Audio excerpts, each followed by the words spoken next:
శ్రీకృష్ణ పరబ్రహ్మణే నమః. అరుణాయ నమః, అచలాయ నమః, రమణాయ నమః, రామకృష్ణాయ నమః, శ్రీదత్త గురుభ్యో నమః. మనం శివానందలహరి రోజుకొక శ్లోకం చెప్పుకుంటున్నాము. నేను రోజుకొక శ్లోకం అని చెప్పినా కొన్ని సందర్భాల్లో 2 పెడుతున్నాను. 2 అయితే మీరు ఎలాగో దీన్ని క్యాచ్ చేయగలరు. అయితే ఈ శ్లోకంలోని శంకరులు మనస్సుకి వైవిధ్యం కోరుకుంటుంది అని నేను ఎప్పుడూ చెప్తూ ఉంటాను. ఈ శ్లోకం నాకు చాలా ఇష్టమైన శ్లోకం. అందరికీ కూడా ఇష్టపడతారనే ఆశిస్తాను. ఎందుకంటే మనస్సు ఏదో ఒకదాన్నే పట్టుకుని కూర్చోలేదు. అందుకని శంకరులు చక్కగా ఆ మనస్సుని ఏ విధంగా మార్చి పరమాత్మని ధ్యానించవచ్చు, పూజించవచ్చు, స్మరించవచ్చు అని ఇందులో మనకి స్పష్టంగా చెప్పారన్నమాట. కంచిత్ కాలము మామహేస భవతః పాదారవిందార్చనై కంచిత్ ధ్యాన సమాధిభిశ్చనతిభిః కంచిత్ కథా కర్ణనై కంచిదవేక్షణైశ్చనుతిభిః కంచిద్ దశామీదృశీం యః ప్రాప్నోతి ముదా త్వదర్పితమనా జీవన్ సముక్తః ఖలు. కంచిత్ కాలము మామహేస భవతః పాదారవిందార్చనైః కంచిద్ ధ్యాన సమాధిభిశ్చ నతిభిః కంచిత్ కథా కర్ణనైః కంచిదవేక్షణైశ్చనుతిభిః కంచిద్ దశామీదృశీం యః ప్రాప్నోతి ముదా తదర్పితమనా జీవన్ సముక్తః ఖలు. కంచిత్ కాలము మామహేస భవతః పాదారవిందార్చనైః కంచిద్ ధ్యాన సమాధిభిశ్చనతిభిః కంచిత్ కథా కర్ణనైః కంచిదవేక్షణైశ్చనుతిభిః కంచిద్ దశామీదృశీం యః ప్రాప్నోతి ముదా తదర్పితమనా జీవన్ సముక్తః ఖలు. అర్థమైంది కదా? ఎలాగా అంటే, ఓ ఉమామహేశ్వర, ఎవడు కొంతసేపు నీ పాదారవిందార్చనతోనూ, కొంతసేపు ధ్యాన సమాధులతోనూ, కొంతసేపు నీ సందర్శనంతోనూ, కొంతసేపు నీ స్తోత్రపాఠంతోనూ సంతోషంతో నీ యందు మనస్సును అర్పించునో అట్టివాడు జీవన్ముక్తుడవుతాడు అన్నారు. మనసుకి వైవిధ్యం కావాలని చెప్పుకున్నాం కదా, ఇదే వైవిధ్యం అన్నమాట. ఎలా అంటే అనన్యాచింతయంతో ఎలా అండి అని చాలామందికి సందేహం అన్నమాట. నామస్మరణ చేయొచ్చు, స్తోత్రం చేయొచ్చు, పూజనం చేయొచ్చు, పఠనం చేయొచ్చు, అవునా? అలా ఎన్ని రకాలకైనా పరమాత్మని ధ్యానించవచ్చు అనమాట.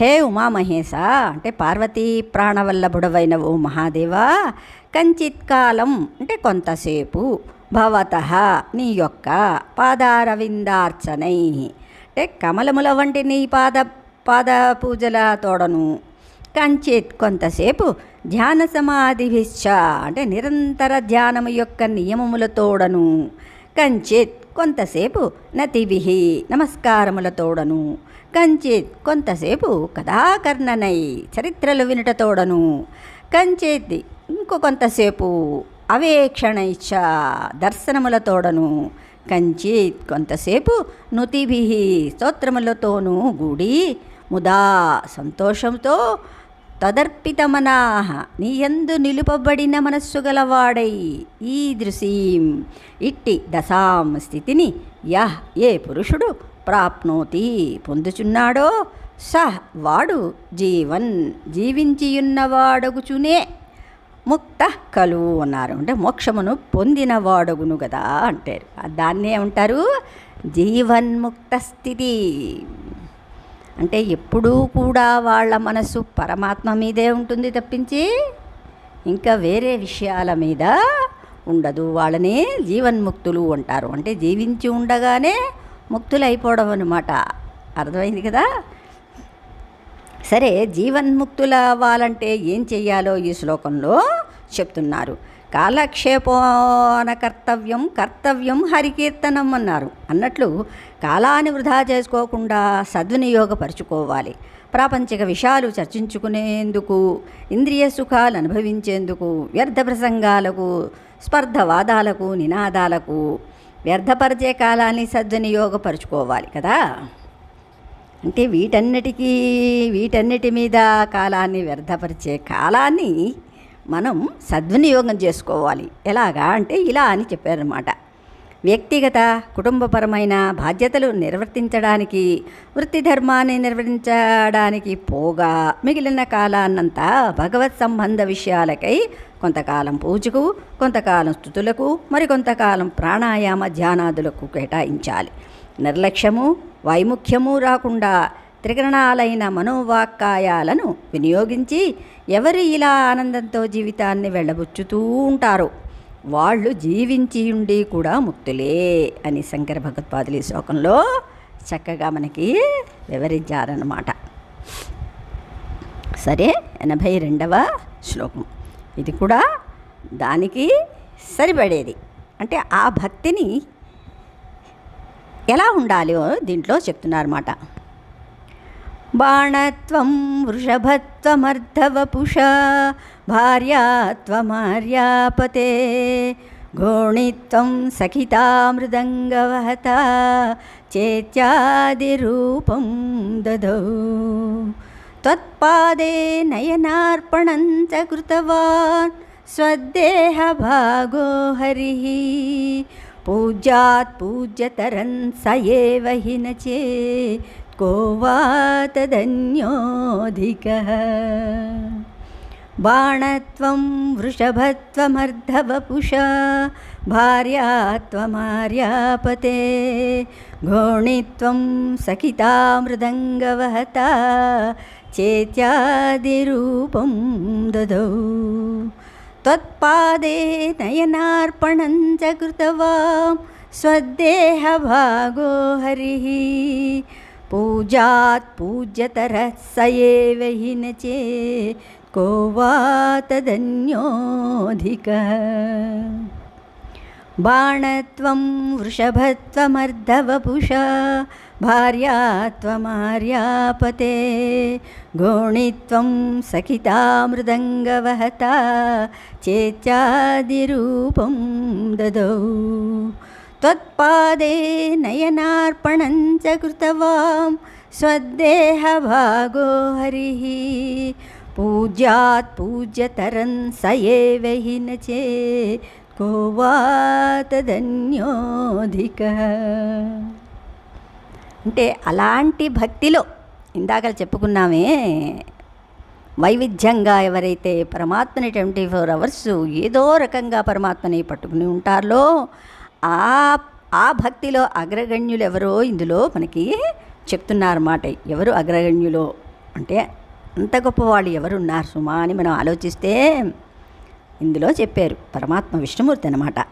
ఆర్యాపతే అంటే పార్వతీపతి, హి ఏ కారణము వలన, హరి అంటే విష్ణుమూర్తి, బాణత్వం అంటే బాణమగుటయు, వృషభత్వం నీ యొక్క నందివాహనమగుటయు, అర్ధవపుష సగము శరీరముతో, భార్యాత్వం భార్యయొగుటయు, ఘోణిత్వం నీ పాదదర్శనమునకై అంటే వరాహమగుటయు, సఖిత అంటే మోహిని రూపముతో, మిత్రయొగుటయు, మృదంగవహత తాండవమాడేటప్పుడు మధ్యలవాడగుటయు, ఇత్యాది రూపం ఈ మొదలగు ఆకారమును దధౌ ధరించెనో, తత్పాదే నీ పాదమునందు నయనార్పణంచ అంటే కమలములు పూజించుచున్నప్పుడు 1000 పూర్తి చేద్దామని అనుకున్నారు కదా, అందులో ఒకటి తక్కువైంది. అప్పుడు తన కన్నినే సమర్పించారు విష్ణుమూర్తి అనమాట. అది నేత్రమును సమర్పించుటయు, కృతవాన్ చేసిన వాడియనో చ ఇంటియుగాక తద్దేహభాగ అంటే నీ దేహమందొక్క భాగము గలవాడు నయ్యను. అందువలన సేవ ఆ విష్ణువే పూజ్యాత్ పూజ్యులైన బ్రహ్మాదుల కన్నా పూజ్యతరహ అంటే ఎక్కువగా పూజింపదగిన వాడు. నో చేత్ అటుల అట్లు కాదేని తదన్య ఆ విష్ణువు తక్క మరి ఒక్కడు అధిక ఎక్కువవాడు కోవా ఎవరు అని అడిగారు. అంటే పరమాత్మ విష్ణుమూర్తి పరమాత్మకి దగ్గరగా ఉండడానికి ఎన్ని రూపాల్ని ధరించారో ఇక్కడ మనకి చెప్తున్నారు.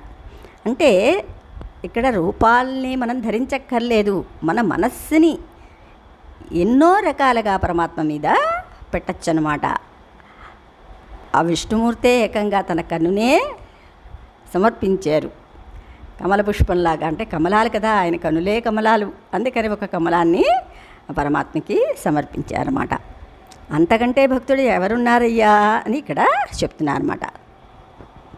ఓ పార్వతీశ్వర, త్రిపుర సంహార కాలమందు విష్ణువు నీకు బాణమయ్యను, వృషభరూపమై నీకు వాహనముగా నుండెను, ఆర్యారూపముతోని అర్ధాంగమున భార్య అయ్యి ఒప్పారెను, నీ పాద సందర్శనకే వరాహ రూపం ఎత్తెను, జగన్మోహిని రూపమున నీ సాన్నిధ్యమును పొందెను, నీ తాండవ సమయమున మధ్యలో వాయించను, తన నేత్రమును నీ పాదముల కడ సమర్పించను, ఈ అనుగ్రహమునకు పాత్రుడై మీ అర్ధాంగి అగుటయును బట్టియే కదా బ్రహ్మాదులందరికంటే పూజితరుడయ్యను, కానిచో అంతవారి ఇంకెవరైనా కలరా అని ఇక్కడ చెప్తున్నారన్నమాట. అంటే స్థితికారుడు పోషకకారుడు త్రిమూర్తులలో ఒకడు అయిన మహావిష్ణువంతటి వారు శివపాద దర్శనానికై చేసిన ఒక ప్రయత్నం గురించి 273వ శ్లోకంలో చెప్పారు. ఫస్ట్లో కదా. అంటే ఏమిటి? పాదాలని దర్శించడానికి స్వయంగా ఆయనే కిందికి వరాహరూపం దాల్చి కిందికి వెళ్ళారు కదా మరంటి. అలాగ ఒక రూపాన్ని ధరించారు కదా, అది శాకంలో చెప్పారు. ఇప్పుడు ఆ శ్రీ మహావిష్ణువే ఇంకా ఎన్నెన్ని ప్రయత్నాలు చేసి శివుణ్ణి మెప్పించి దేవతలందరిలోనూ పూజాతరుడయ్యారో చెప్తున్నారన్నమాట. విష్ణుమూర్తి త్రిపురాసుర సంహార కాలంలో శివుని విల్లుకు బాణంలాగా మారారు, వృషభమై శివునికి వాహనమయ్యారు, ఆర్యారూపంతో శివుని సగం శరీరంగా భార్య అయ్యారు, పాదదర్శనానికి వరాహమయ్యారు, జగన్మోహిని రూపంలో శివుని మోహానికి గురి అయ్యారు, శివుడు తాండవ నృత్యం చేస్తున్నప్పుడు మధ్యలో వాయించారు, శివునికి సహస్ర కమలార్చన చేస్తున్నప్పుడు ఒక కమలం తగ్గితే తన నేత్రాన్నే కమలంగా శివునికి సమర్పించారు. ఇన్ని విధాలుగా శివుని అనుగ్రహం పొందడానికి ప్రయత్నించి చివరకు శివానుగ్రహానికి పాత్రుడై బ్రహ్మాది దేవతలందరికంటే పూజ్యతరుడయ్యారు. ఇలా అనుకోవటం తప్పైతే ఆ విష్ణువు తప్ప బ్రహ్మాదుల్లో అదుకుడెవరు గలరు అని అంటున్నారు శంకరులు. దీన్ని బట్టి బ్రహ్మాదులు పూజ్యులని, విష్ణువు పూజ్యతరుడని, శివుడు పూజ్యతముడని అర్థం చేసుకోవలసి ఉంటుంది. శ్రీకృష్ణ పరబ్రహ్మణే నమః. అందుకని శివానంద లహరి అంటే ఈ లహరిలోని చూడండి, కెరటం ఒకటి వస్తూ ఉంటే ఇంకొకటి వస్తూనే ఉంటుంది. అంటే మనం చూపు తిప్పుకోలేమన్నమాట, ఎప్పటికీ ఆగిపోతుంది. అంటే అది అక్కడ ఆనక సముద్రమే తరంగాలమయం అన్నమాట కదా. అలాగా పరమాత్మని ఏ శ్లోకంలో మనం ఆ రసాన్ని తాగినా దానికి అంతు లేదన్నమాట. అది అలాంటిది శివానంద లహరి. అంటే అది ఆనందాన్ని అలా ఇస్తూనే ఉంటుంది. వద్దు అని చెప్పే శ్లోకం ఏదైనా ఉందా ఇందులో? ఆనందాన్ని కలిగించిన శ్లోకం ఒకటి కూడా లేదన్నమాట. అదే ఇక్కడ చెప్తున్నారు. శ్రీకృష్ణ పరబ్రహ్మణే నమః. కామెంట్ చెయ్యండి. శ్రీకృష్ణ పరబ్రహ్మణే నమః.